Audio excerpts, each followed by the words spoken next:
우리 주님의 은혜와 평강이 오늘 영과 진리로 예배하는 모든 성도님들 가운데 넘치기를 원합니다.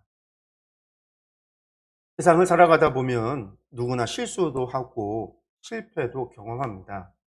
그러나 그 중에 성공한 사람들의 이야기를 들어보면 그들은 그러한 실수와 실패를 양분으로 삼아 꿈을 이루었다라고 이야기를 합니다. 그래서 우리는 실패를 성공의 어머니라고도 말합니다. 그러나 누구나 다 그렇게 성공하지는 않습니다. 많은 사람들은 실패에 주저앉고 좌절하고 결국에는 꿈을 포기하기에 이릅니다. 그러면 어떤 사람들이 성공을 하고 어떤 사람들이 실패해도 좌절하지 않을까요? 그것은 실패를 두려워하지 않고 또 희망의 끈을 놓지 않으며 결코 포기하지 않는 사람들일 것입니다. 그런 사람들이라면 분명히 꿈을 이룰 수 있을 가능성이 있습니다. 그런데 이것만으로는 좀 부족합니다. 무엇이 더 필요할까요? 포기하지 않는 것, 실패를 두려워하지 않는 것, 희망을 놓지 않는 것. 뭐 이런 것들 말고 또 필요한 것이 있다라고 한다면 뭐가 있을까요, 여러분? 그것이 있다라고 한다면 저는 이 실패를 자신의 양분으로 삼는 과정, 그러니까 실패에서 교훈을 찾는 것이라고 생각을 합니다. 그래서 같은 실패를 반복하지 않고 같은 실수를 반복하지 않을 때 이것이 더해졌을 때 성공할 수 있지 않을까라는 생각을 해봅니다. 학교 공부를 할 때에도 마찬가지입니다. 내가 모르는 것을 확실히 알아서 공부하고 실수를 줄여나가지 않는다라고 한다면 결코 성적은 오르지 않습니다. 그래서 오답 노트를 만들어서 복습을 하고 내가 무엇을 모르는지 또 내가 어떤 부분에서 실수를 하는지 이런 것들을 정확히 알려고 하는 겁니다. 아무리 좋은 과외 선생님, 좋은 문제집이 있다고 해도 이러한 과정이 없으면요. 그저 문제를 풀기만 하고 그리고 이제 문제집을 다 풀었다라고 한다 할지라도 성적은 결코 오르질 않습니다. 그렇기 때문에 복습이 중요하고 실수를 줄여나가고 나의 부족한 지식을 채워가는 과정이 있어야 된다라는 거죠. 다른 말로 얘기해서 실패해서 교훈을 찾아야 된다라는 이야기입니다. 이스라엘 백성들은요, 지난 38년 동안 실패를 맛봤습니다. 가데스 바네아에서 실패의 결과 광야에서 38년을 보냅니다. 그들이 이제 애굽에서 출발해서 가데스까지 2년의 시간이 있었으니까 합쳐서 우리가 40년의 광야 생활이라고 하는데 가데스 바네아에서의 실패 이후에 정확하게는 38년 동안을 광야에서 보내게 됩니다. 그리고 이때 우리가 출애굽 1세대라고 불리우는 그 사람들이 광야에서 모두 다 죽임을 당합니다. 그리고 이제 이들은 새로운 세대죠. 2세대라고 불리우는 그 사람들은 다시금 시험을 치러야 합니다. 그렇다고 한다면 여러분들 어떤 준비를 해야 할까요? 방금 말씀드렸다시피 실패 속에서 교훈을 찾아서 시험을 대비해야 합니다. 자신들의 실수가 무엇이었는지, 1세대의 실패가 무엇이었는지 정확히 분석을 해서 똑같은 실패를 반복하지 않도록, 똑같은 실수를 반복하지 않도록 준비해야 합니다. 알지 못한 것이, 알지 못했던 것이 무엇인지, 자신들이 부족한 것이 무엇인지를 채워야 합니다. 여러분들 그래야 새로운 시험을 잘 치를 수가 있습니다. 그러면 이스라엘 백성들은 지난 38년 동안 잘 준비를 했을까요? 38년의 광야 생활에서 교훈을 얻고 반성을 하고 돌이켜 잘 준비를 했을까요? 오늘부터 저희가 보게 되는 20장 이후의 말씀이 바로 이 새로운 시작에 관한 내용입니다. 그들은 실패했던 가데스 바네아에 다시 돌아옵니다. 재출발을 위해서 다시금 출발선에 선 겁니다. 그런데 이야기의 흐름이 조금 이상합니다. 백성들의 시험인데 백성들이 또 잘못을 하고 있습니다. 또다시 실수를 반복합니다. 그런데 재미있는 거는요, 징계를 받는 것은 백성이 아닙니다. 모세와 아론이 징계를 받습니다. 이야기의 전개가 참 이상하죠. 그렇다는 것은 이 안에 담겨 있는 의미가 단순한 이야기가 아니라는 사실입니다. 이 안에는 우리가 그냥 글자를 읽고선 이해하기에는 조금 더 깊은 내용이 담겨 있다라는 이야기입니다. 그런데 하나님께서 가데스에서 어떤 시험을 준비하고 그들을 기다렸을까요?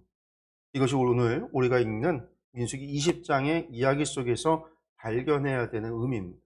이들의 실수가 무엇이었고 또 하나님께서는 그것을 통해서 무엇을 알게 하시려고, 무엇을 깨우치시려고, 이제 약속의 땅에 들어가야 되는 그 출발선에서 출발하는 그 과정에서 하나님께서 무엇을 알게 하시고 무엇을 의도하셨는지 우리가 알아야지 됩니다. 이러한 관점에서, 이러한 초점에서 이 말씀을 읽어가면서 그 하나님의 뜻을 우리가 발견해야 된다는 거예요.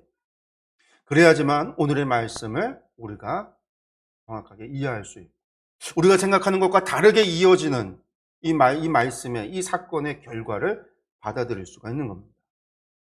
성도 여러분, 오늘의 말씀을 통해서 우리를 향하신 하나님 아버지의 마음을 알아가기 원합니다.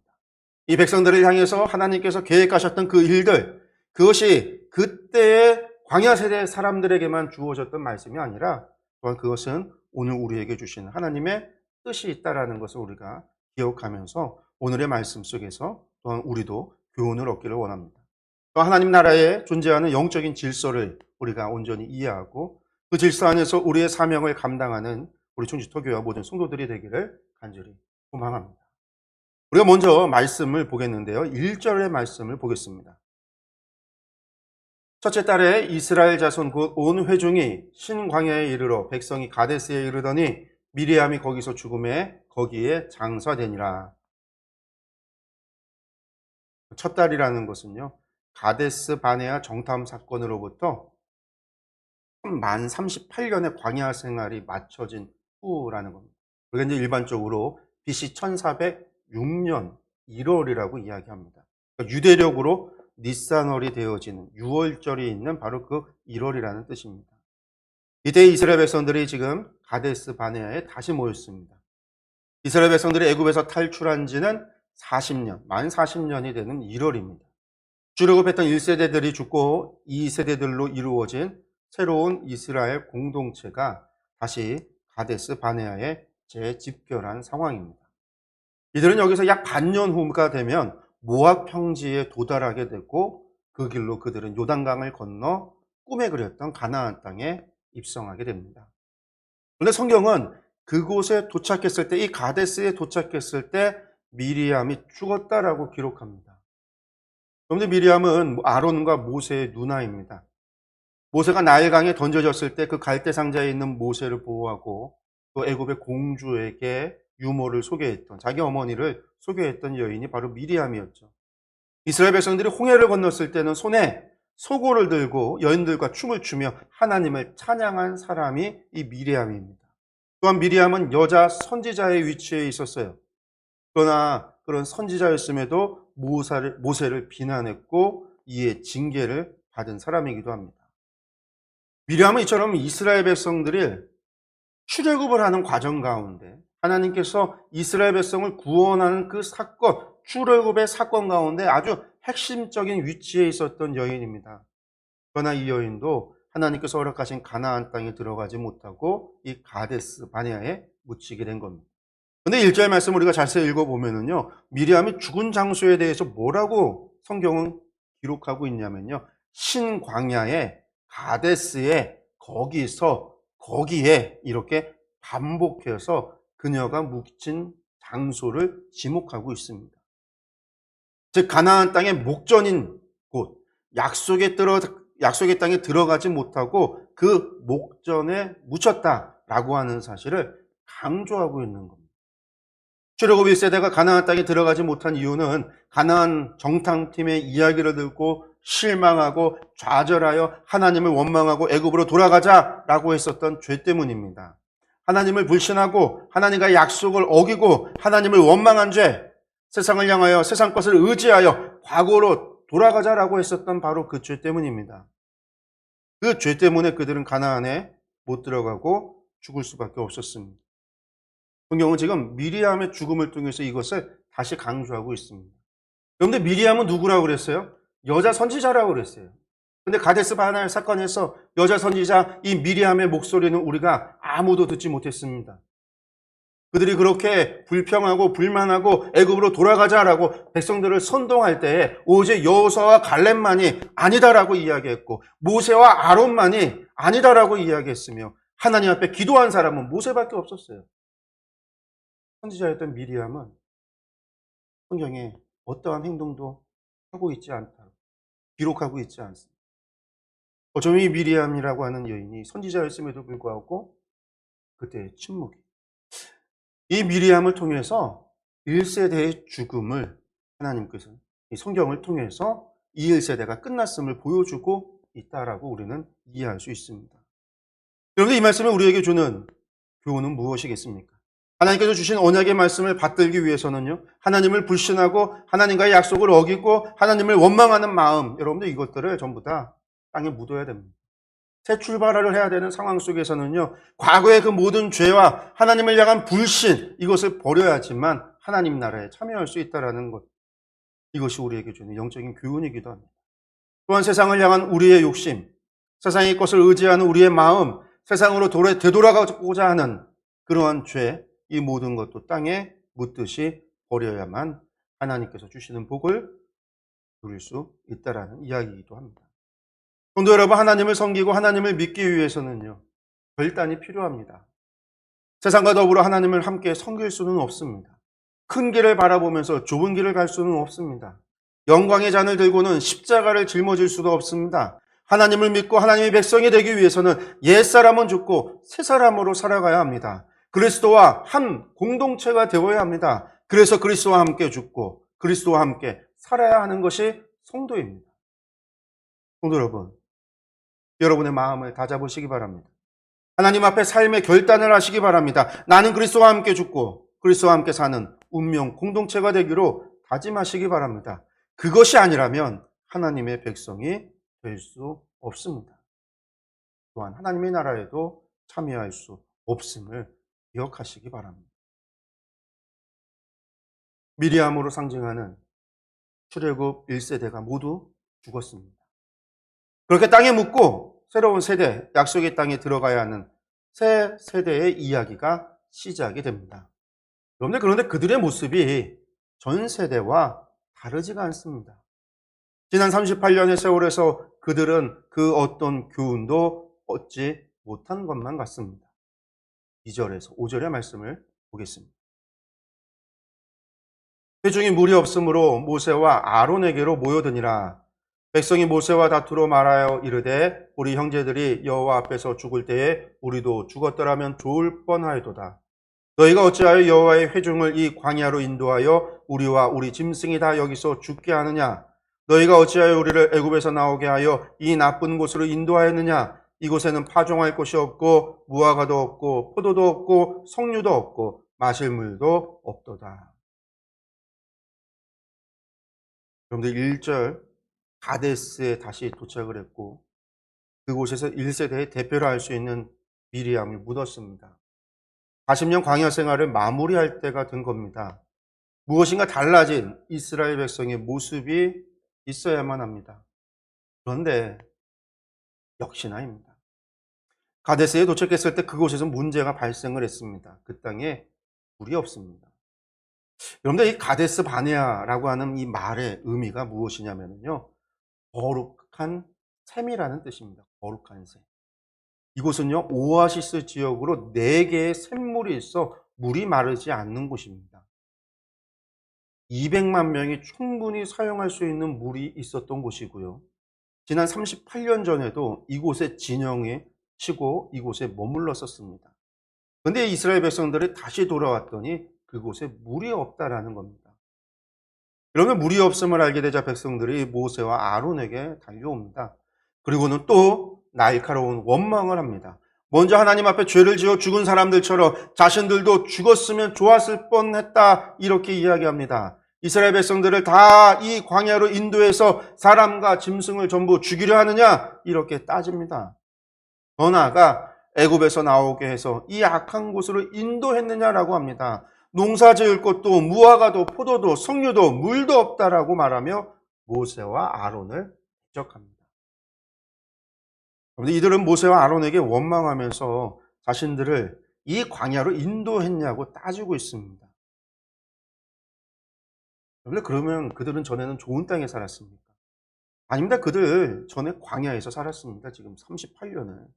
가데스보다 더 좋지 않은 땅, 여러분들 이 신광야 아래에 바람광야가 죽음의 땅이라는 곳이에요. 죽음의 땅.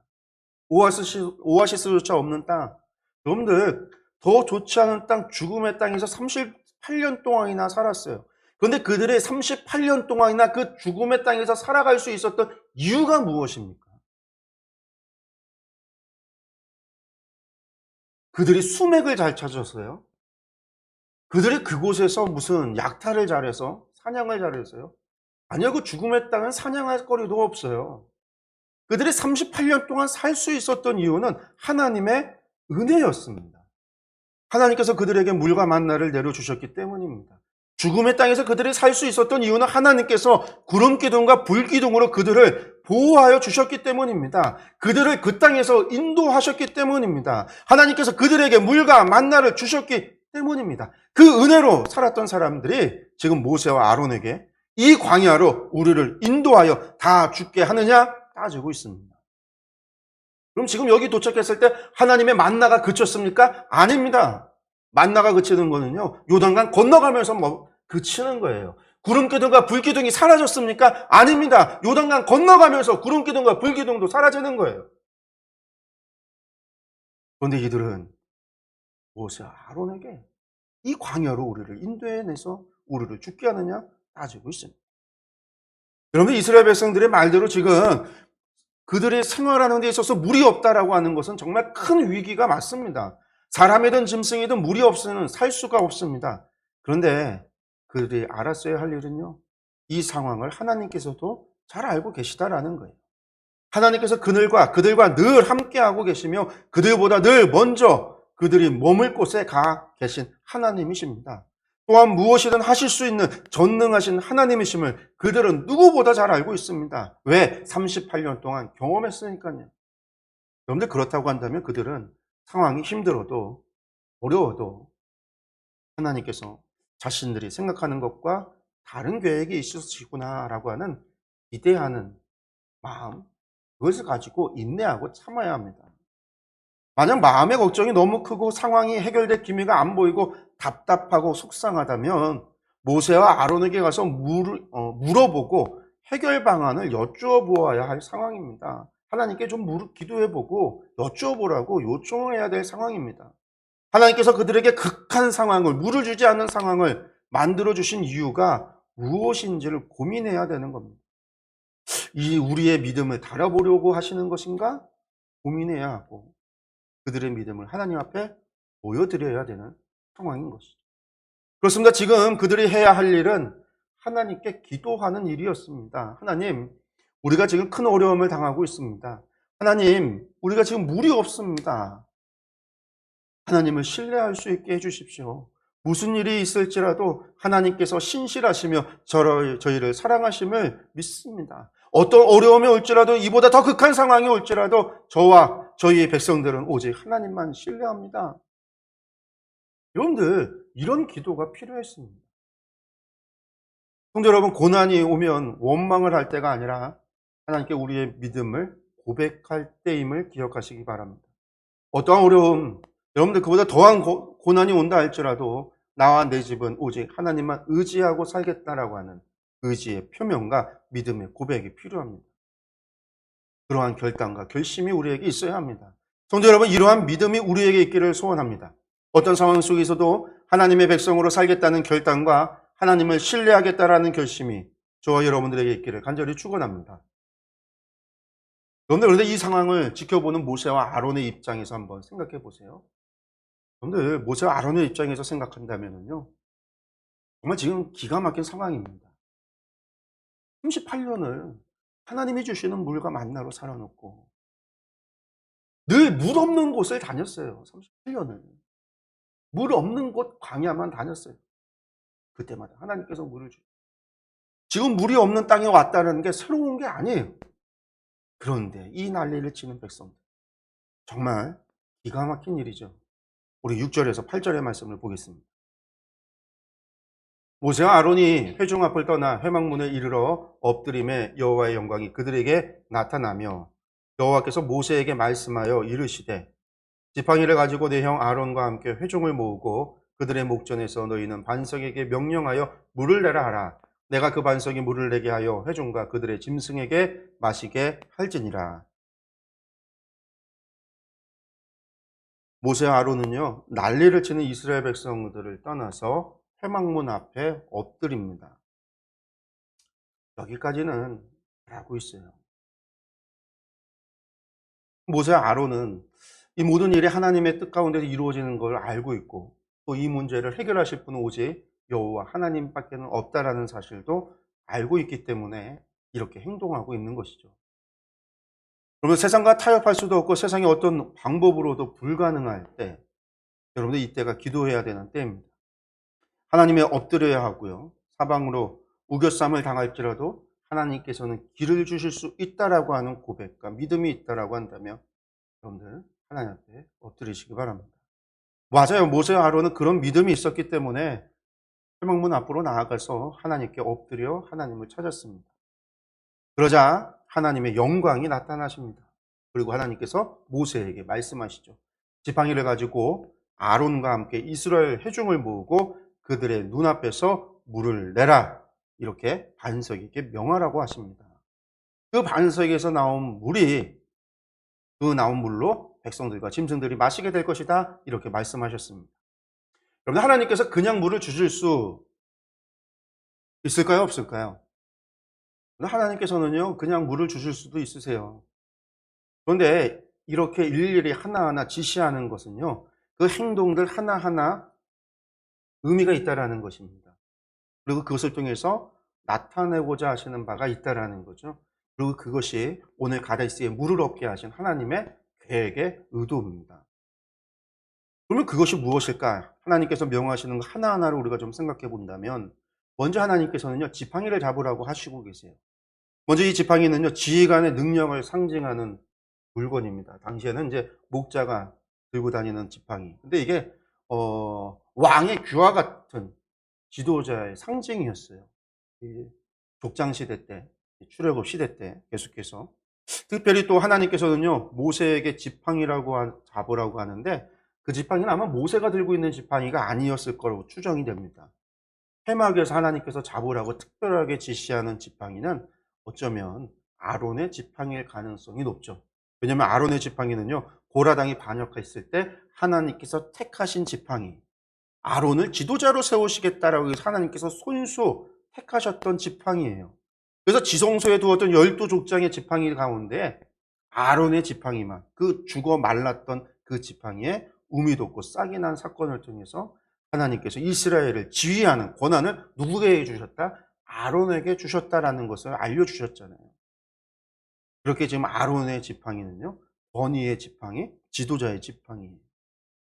하나님께서 그런 지팡이를 가지고 모세와 아론을 통해서 물을 내게 하시고 계세요.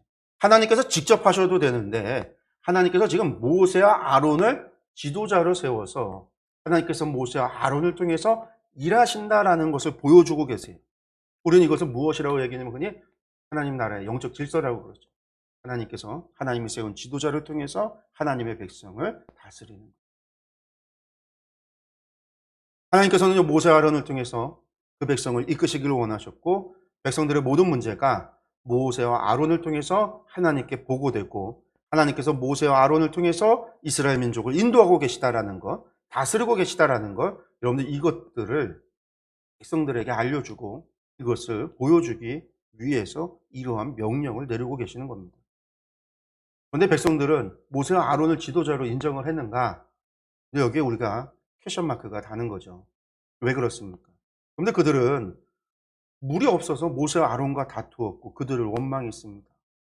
앞서 그들의 이야기를 우리가 자세히 다시 한번 기억해 본다면요. 그들은 뭐라고 얘기했냐면요. 자신들은 누구라고요? 여호와의 백성인데 모세와 아론이 여호와의 백성인 자신들을 잘못 인도했다라고 주장하고 있어요. 모세와 아론 너희가 우리를 이 광야로 이끌어 죽이고 있느냐? 감히 여호와의 백성들인 우리를 잘못된 길로 인도해서 죽이려 하느냐라고 따지고 있다라는 거예요.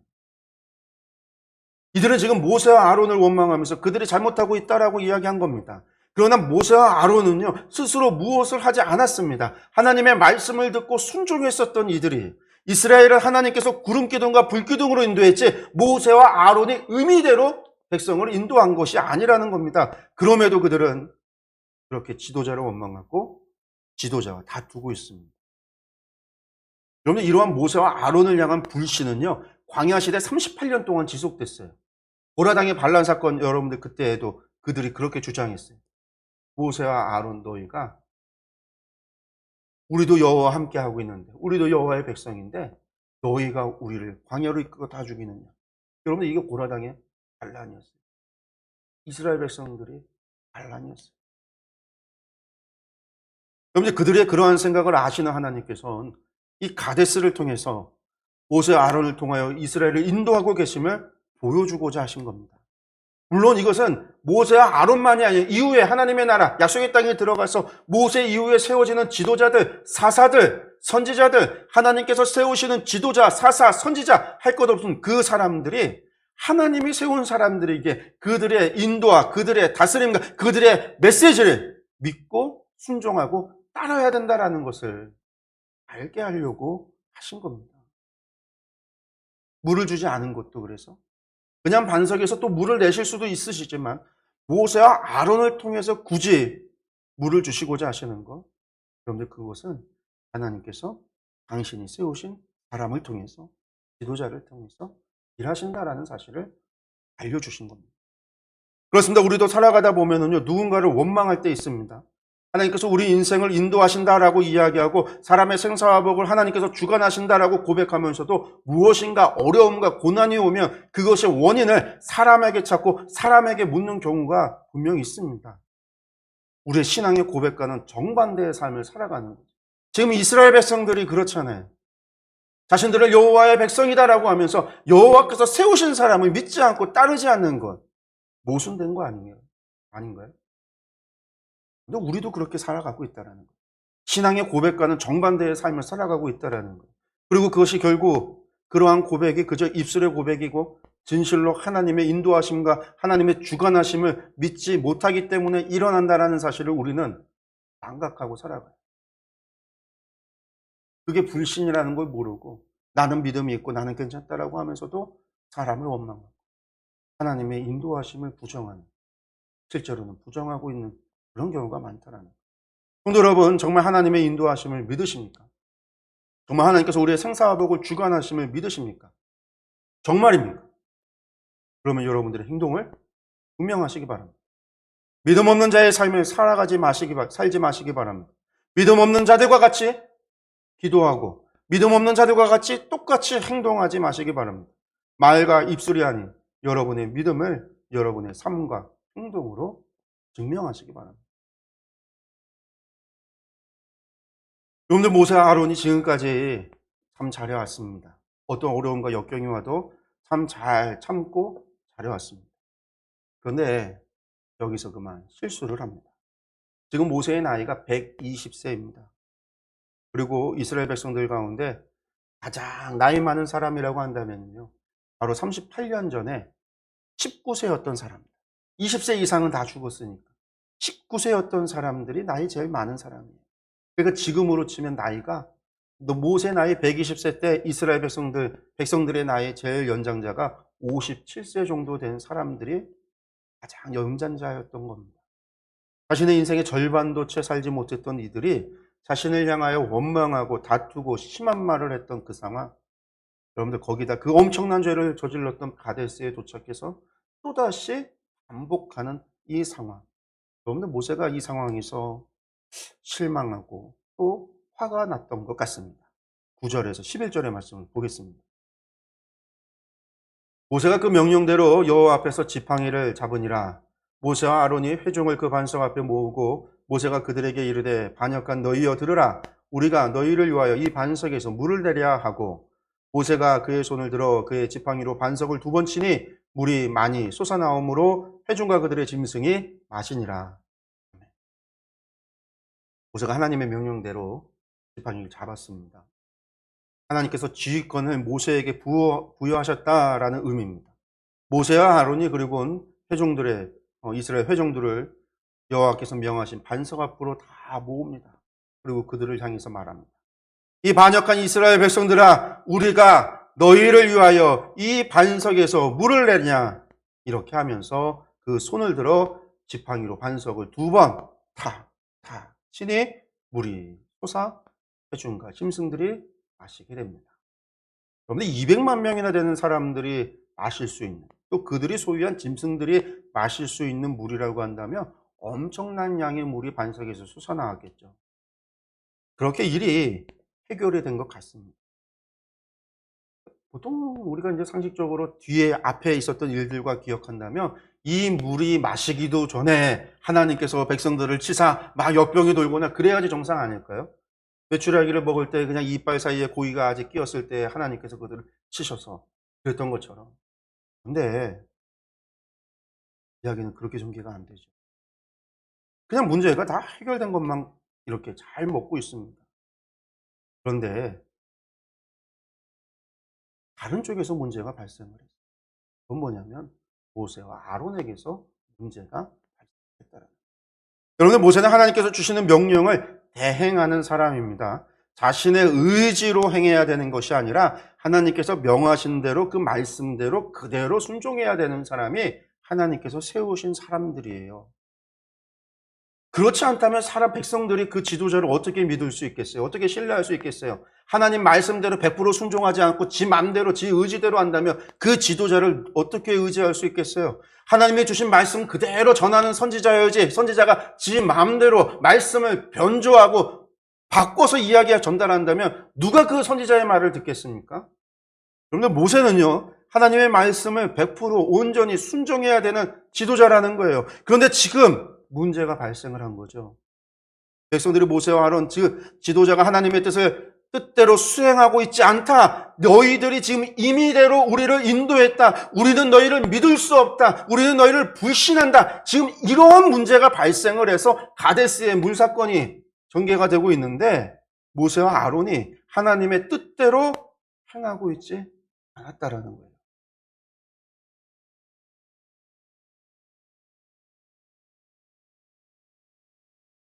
모세 아론은요, 하나님의 말씀에 100%의 순종을 해야 합니다. 그렇게 자신들이 하나님의 말씀에 순종해 왔고, 그렇기에 우리가 행했던 모든 것은 우리의 의지가 아니라 하나님의 의지고 하나님의 뜻이고 하나님의 계획이었음을 보여주었어야만 합니다. 그래야 하나님과 하나님께서 세우신 지도자와 하나님의 백성의 영적인 질서가 잡히는 거예요. 그런데 지금 모세는 백성들을 향해서 마치 자신의 능력으로 바위에서 물을 내듯이 우리가 너희를 위하여 이 반석에서 물을 내냐 이렇게 말을 하고 있습니다. 모세가 말하는 우리는 도대체 누굽니까?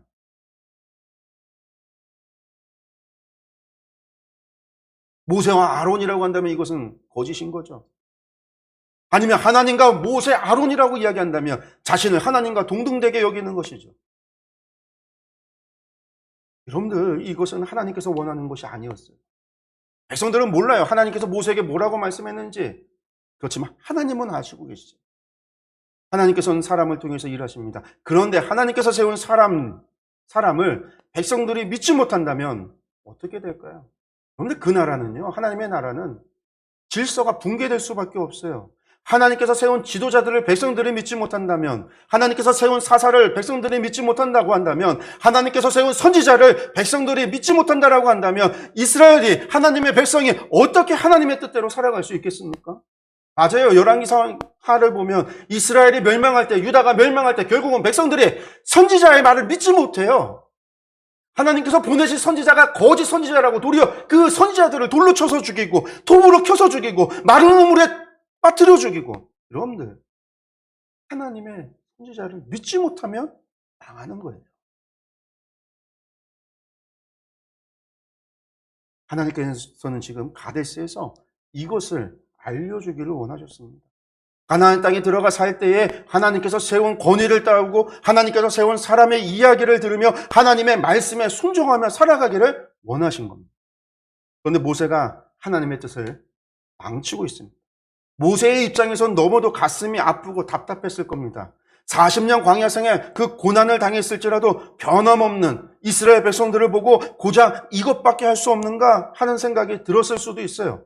모세도 이스라엘 백성들에게 맺힌 것이 분명 많았을 겁니다. 그런데 그 감정이 폭발이 하나님의 말씀을 왜곡하여 전하는 잘못을 행하게 된 겁니다. 성도 여러분, 교회에서 영적인 질서라는 말을 우리가 자주 사용하곤 합니다. 저는 이 말을 좀 좋아하지는 않습니다. 왜냐하면 영적인 질서라는 말이 교회 안에서 목사의 권위를 세우는데 악용되는 경우를 너무 많이 봤거든요. 그렇습니다. 그렇게 악용되는 경우에는요, 분명히 잘못된 거예요. 그러나 하나님의 나라는 분명한 영적인 질서가 있습니다. 그것은 하나님께서 사람을 통해서 일하시기 때문이에요. 하나님께서 사람을 지도자로 세우고 권위를 주시고 사람을 통해서 일하기 때문에 생겨나는 영적인 질서입니다. 그렇기 때문에 오늘의 말씀은 우리 모두에게 분명한 교훈을 줍니다. 하나님께 세움을 받아 하나님의 일을 하는 지도자들은 모세와 같은 실수를 하지 않기 위해서 늘 깨어 있어야만 합니다. 하나님의 말씀에 100% 순종을 다하고 있는지 늘 점검하고 또 점검해야 합니다. 이것이 하나님의 뜻인지 내 의지인지를 늘 고민해야 합니다. 반면에 일반 성도라 한다면 나는 하나님을 믿는다라고 하면서 하나님께서 세우신 지도자를 신뢰하지 못하고 있는지, 의심하고 있는지, 원망하지는 않는지 돌아봐야 합니다. 여러분들 지도자를 신뢰하지 않는다. 하나님이 세운 사람을 신뢰하지 않는다라고 한다면 그가 하나님의 말씀을 전해도 믿지 못합니다. 하나님께서 인도하셔도 지도자를 원망합니다. 자신이 잘못해도 지도자를 원망합니다. 그리고 그것은 결국 하나님을 향한 원망이고 하나님을 향한 불신입니다. 그런데 여러분, 오늘 이 말씀을 통해서 우리가 이것을 기억하고 하나님 안에서 교회 안에 있어지는 이 영적인 질서에 대한 고민을 하시기 바랍니다. 이제 이야기의 결론 봅니다. 원망은 백성들이 했는데 여러분들 징계는 모세와 아론이 받습니다. 예전에는 이것이 잘 이해가 되지 않았습니다. 그래서 모세가 반속으로 명하라 했는데 2번 쳤기 때문에 그래서 벌 받았다. 이렇게 이야기하는 목사님들의 이야기를 듣기도 해서 또 하나님의 거룩을 드러내라 했는데 거룩 드러내지 못했다. 우리가 라고 이야기했기 때문에 그렇다. 그렇게도 생각을 했습니다. 그런데 그렇게 생각을 해도 하나님께서 내리시는 징계가 좀 너무한 것 아닙니까? 모세와 아론이 그렇게 열심히 했는데 불평했던 이스라엘 백성은 아무런 징계도 주지 않으면서 모세와 아론에게만 주시는 것이 너무한 것이 아닙니까? 이런 고민을 한 적이 있어요. 그러나 하나님께서 가데스에서 무엇을 의도하셨는지를 깨닫게 되니까, 하나님께서 세우시는 이 영적 질서를 깨닫게 되니까 오늘의 말씀이 분명해진다라는 거예요. 하나님께서 이 결과에 나오는, 이 결론부에 나오는 이야기가 과한 것이 아니라 하나님께서는 이렇게 하나님의 나라를 세우셨구나라는 것을 알게 된 겁니다. 우리 12절 13절 말씀 한번 보겠습니다. 여호와께서 모세와 아론에게 이르시되 너희가 나를 믿지 아니하고 이스라엘 자손의 목전에서 내 거룩함을 나타내지 아니한 고로 너희는 이 회중을 내가 그들에게 준 땅으로 인도하여 드리지 못하리라 하시니라. 이스라엘 자손이 여호와와 다투었으므로 이를 무리라 하니라. 여호와께서 그들 중에서 그 거룩함을 나타내셨더라. 하나님께서 물이 많아야 했던 가데스에서 물을 찾게 하신 것은 분명한 계획이 있었기 때문입니다. 그리고 그것은 하나님 나라의 영적 질서를 세우고 그것을 깨닫게 하기 위함이라고 말씀드렸습니다. 그런데 이런 영적 질서라는 것은요, 신뢰를 바탕으로 합니다. 신뢰가 없다면, 믿음이 없다면 하나님의 나라는 제대로 된 기능을 할 수가 없는 겁니다. 지금 이스라엘 백성들이 모세와 아론을 믿지 못하여 다투고 원망하는 것, 이런 일들이 하나님 나라에서 지속적으로 언제나 일어날 수 있다는 거죠. 그런데 모세가 하나님의 말씀에 순종하지를 못했습니다. 아니, 결과가 좋으니까 된 것 아니냐, 물이 나왔으니까 된 것 아니냐, 이렇게 할 수도 있겠지만 지금 물이 문제가 아닌 거죠. 물이 문제가 아니에요. 가데스에 물이 없었던 게 문제가 아니에요. 이건 하나님의 계획의 그냥 도입의 시작이었어요. 뭘 위한 거였어요? 하나님의 나라의 영적 질서를 세우는 게 하나님의 목적이라. 그런데 모세가 순종하지 않았다. 하나님께서 물을 주셨습니다. 물이 중요한 게 아니라 모세가 100%의 순종을 해요. 백성들이 모세를 믿고 따를 수 있는 거 아니에요. 백성들이 모세의 이야기를 믿고 따르는 것이 하나님 말씀에 100%의 순종이 되는 것 아니겠어요? 그런데 모세가 자기 의지대로 행했다라는 거예요. 여러분들 이게 포인트입니다. 하나님께서 모세와 아론에게 말씀합니다. 너희가 나를 믿지 아니하고 이스라엘 자손의 목전에서 내 거룩함을 나타내지 아니한 고로 이렇게 말씀하고 계시죠. 모세와 아론의 불순종을 가리켜서 하나님을 믿지 않았다라고 말합니다. 나아가서는 하나님의 거룩함을 나타내지 못했다라고 이야기합니다. 하나님의 거룩함을 나타내지 못한 것, 여러분들 이게 큰 죄입니다. 그리고 그렇게 거룩함을 나타내지 못한 것 이유가 하나님을 믿지 못했기 때문이라는 겁니다. 성도 여러분, 하나님의 이 판단을 우리가 주의 깊게 봐야 합니다. 모세와 아론이 한 것은 하나님의 말씀에 100%의 순종을 하지 못하고 말에 실수가 있었고 행동에 실수가 있었다라는 거예요. 반석에 명하라 했는데 우리가 물을 내려라고 이야기했고 반석을 2번 쳤다라는 거예요. 물론 결과는 물이 나오는 좋게 끝난 것 같습니다. 그런데 하나님께서는 이것을 온전한 순종으로 보지 않았다라는 거죠. 백성들은요 몰라요. 하나님이 뭐라고 말씀하셨는지 모르는 상황이에요. 그러니까 모세가 그렇게 해도 물이 나오는 걸 당연하게 여기고 하나님이 주셨구나 그렇게 다 받아들여서 다 좋게 끝날 수도 있어요. 그러나 하나님은 아시잖아요. 모세가 자기 의지대로 실수하고 잘못했다라는 게 있다라는 걸 알잖아요. 하나님께서는 지금 이것을 온전한 순종하지 않은 것을 가리켜서 믿음이 없는 거라고 말하고 있습니다. 그리고 그것이 하나님의 거룩함을 드러내지 못했다라고 하고 계십니다. 그렇습니다. 하나님을 믿는다는 것, 하나님을 믿는다는 사람이 하나님의 말씀을 순종하지 않는다면 여러분들 그건 믿음이 없는 거예요. 그리고 그가 하나님을 믿는다고 이야기하면서 불순종함으로 하나님의 거룩을 가리고 하나님의 영광을 가리는 것, 여러분들 그게 죄라는 거예요. 우리가 하나님을 믿는다고 하면서 우리가 하나님의 말씀에 순종하지 않는다면 여러분들 그것이 믿음이 없는 겁니다. 하나님의 판단이에요. 또한 세상에 하나님을 믿는다는 사람들조차 하나님의 말씀에 순종하지 않는 것을 보고 하나님이 없다라고 이야기한다면 여러분들 그것은 하나님의 거룩을 가리는 거예요. 그것이 하나님의 영광을 가리게 된다는 거예요. 나를 보고 세상에 야 너를 보니까 하나님이 어디 계셔 이런 이야기가 나온다면 우리는 하나님의 거룩을 가린다라는 거예요. 여러분들 성도가 듣지 말아야 할 말이 있습니다. 그것은요 너도 교회 다니냐라는 말이에요. 반면에 성도가 들어야 되는 말이 있어요. 그렇지 너는 교회 다녔지라는 말이에요. 너도 교회 다녀라는 말이 무슨 의미입니까? 내가 우리와 즉 세상 사람들과 구별되지 않는 똑같이 행동하고 똑같이 살아가는 네가 어떻게 교회에 다녀? 나 교회 다니는 줄 몰랐네. 말과 행동과 삶이 우리와 똑같은데 교회 다녔다고? 이런 의미. 반면에 그렇지 너는 교회 다녀라는 말은 우리와 늘 구별된 것이 교회 다녔기 때문이지 라는 말이에요. 우리는 세상과 구별되도록 부름을 받은 성도예요. 거룩한 백성입니다. 그렇게 우리의 말과 행동은 언제나 세상과 구별되어야 합니다. 그냥 독특함, 튀는 것 그걸 이야기하는 게 아닙니다. 하나님 말씀에 순종함으로 세상으로부터 구별되어야 합니다. 그래서 우리의 말과 행동이 사람들에게 하나님의 살아계심의 증거가 되어야 합니다. 사람들이 우리를 보고 하나님께 영광을 돌려야 합니다. 하나님의 살아계심을 인정하도록 만들어야 합니다. 여러분들 그렇지 않으면 그것이 죄라는 거예요. 믿는다고 하면서 믿는다는 사람조차 순종하지 않는다고 한다면 그 하나님이 어떻게 존재할 수 있겠어요? 그 하나님을 어떻게 거룩하다 이야기하고 하나님의 영광을 인정할 수 있겠습니까? 하나님 섬긴다라고 하는 사람들이 하나님의 말씀을 무시하고 순종하지 않는데 자기 백성조차도 순종시키지 못하는 그 신을 세상이 인정할 수 있겠습니까?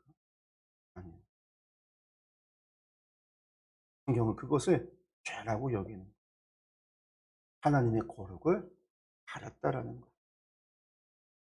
그리고 나서 성도 여러분, 이야기의 끝이 무엇입니까? 가데스에서 반석에서 쏟아난 물을 무리바 무리라 이름 짓습니다. 이스라엘 자손이 여호와와 다투었다라는 의미입니다. 이스라엘 백성이 모세와 아론과 다투었지만 하나님께서는 그것을 하나님과 다투었다라고 여기셨습니다. 사람들이 하나님이 세운 지도자와 다툰 것은 하나님과 다투었다라는 겁니다. 이것이 영적인 질서인 거죠. 그리고 나서 하나님께서 세운 지도자를 믿지 못하고 다투는 것, 이것이 하나님을 향한 죄라는 겁니다. 그리고 마지막에 하나님께서는 그들 중에서 그 거룩함을 나타내셨더라 이렇게 이야기합니다. 거룩함을 나타내신 것이 무엇입니까? 물을 준 것이 거룩함을 나타내신 겁니까? 아니에요. 이것을 이야기하는 게 아니에요. 모세와 아론이 하나님의 거룩함을 나타내지 못한 죄, 이것을 벌하신 게 하나님의 거룩함을 나타내신 거예요. 말에 실수한 것, 하나님께서 그것조차 용서하지 않으시고 그것을 벌하심으로 하나님의 지도자가 잘못한 것, 하나님의 지도자가 세운 지도자가 순종하지 않은 것, 100%에 순종하지 않은 것을 하나님께서는 언제나 벌하신다라는 것을 보여주심으로 인해서 백성들은 우리는 알지 못했는데 하나님께서는 아시고 하나님께서 벌하시고 모세와 아론조차 약속의 땅에 들어가지 못하게 하심으로 하나님께서는요, 하나님이 세운 지도자가 하나님의 말씀에 순종하고 있음을 백성들이 알고 그 지도자에 따를 진도와 그 지도자들의 다스림과 그 지도자들의 메시지에 말씀에 순종하도록 보이셨다라는 거예요. 이게 하나님께서 이 가데스에서 나타내고 보이신 하나님의 모습입니다. 성도 여러분, 오늘의 말씀이 우리에게 전해주는 영적인 진리는 분명합니다. 하나님께서 당신의 백성들에게 바라시고 원하시는 것, 그것이 믿음이에요. 그들의 입술의 고백이 아닌 순종을 통한 믿음을 원하십니다. 그런데 그것도 100%의 순종을 원하십니다. 이것이 하나님의 백성이 하나님의 거룩을 드러내는 일입니다. 하나님께서 받으시기 합당한 영광을 돌리는 방법은 우리가 하나님의 말씀에 100% 순종하는 것에 있습니다. 그것이 하나님의 백성이 하나님께 영광을 돌리는, 사랑하는 성도 여러분, 오늘의 말씀을 마음에 새기시고 기억하시기 바랍니다. 우리는 모두 하나님의 백성입니다. 하나님께서 우리를 거룩한 백성이라고 부르십니다. 세상은 우리를 가리켜서 그리스도의 가르침을 따르는 그리스도인이라고 부릅니다.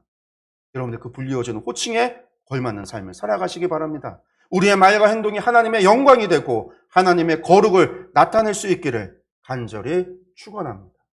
기도하겠습니다.